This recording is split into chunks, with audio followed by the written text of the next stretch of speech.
During the 2017 interview, the Princess Royal spoke of her relationship with her mother and the Queen's marriage to her father, the Duke of Edinburgh.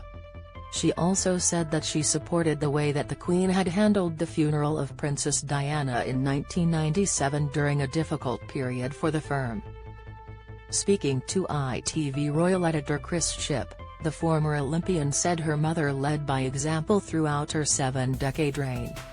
She said, "If you had a question that was specific, and that was true of some events, that would certainly be necessary, but it was about getting the experience and going to the right places and following on and keeping your eyes and ears open to learn how to do it.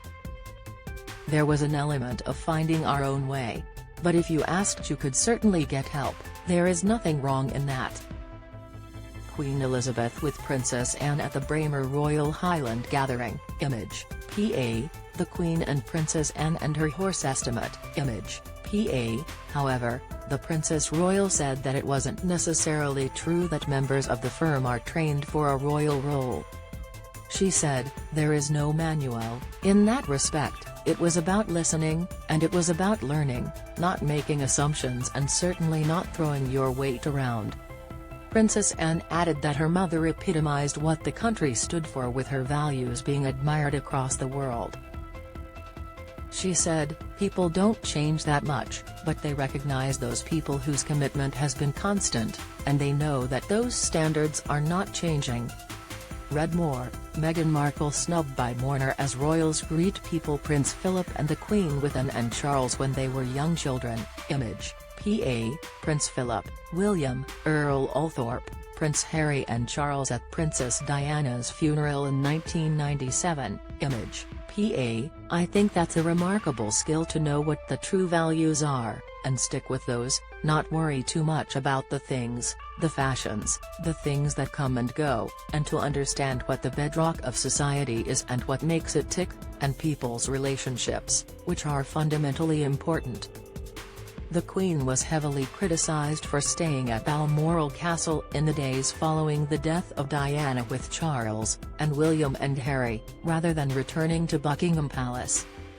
However, Princess Anne argued that her mother did exactly the right thing by keeping the young princes in Scotland as they dealt with their grief.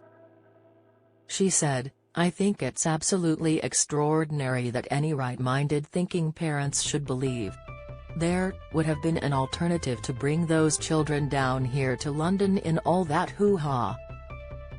Don't miss, William, Kate, Meghan and Harry reunion needed 45-minute negotiation, reveal Prince Louis makes Kate cry with sweet words of comfort about Queen, insight, Queen's loyal aide to live in Windsor grace and favour home post-death, spotlight, the Queen and the Duke of Edinburgh following the coronation in 1953, image, PA, trending. "I just don't know how you could think that that would have been a better thing to do. I don't think either of those two would have been able to cope. They'd been anywhere else. That was the only good thing that happened, was that they were there, and they had that structure, they had people around them who could understand, give them the time, little time that they had, which was never going to be very much, to try and come, even in a fleeting sense, to terms with what had happened. It's not possible for most people to do that in that space, never mind children at that age." On Thursday, the Princess Royal rushed to be beside her mother's bedside along with King Charles and other senior members of the royal family. Just 3 days later, on Sunday, the Princess Royal spent a 6-hour journey following the hearse carrying her mother's coffin on its final journey through Scotland.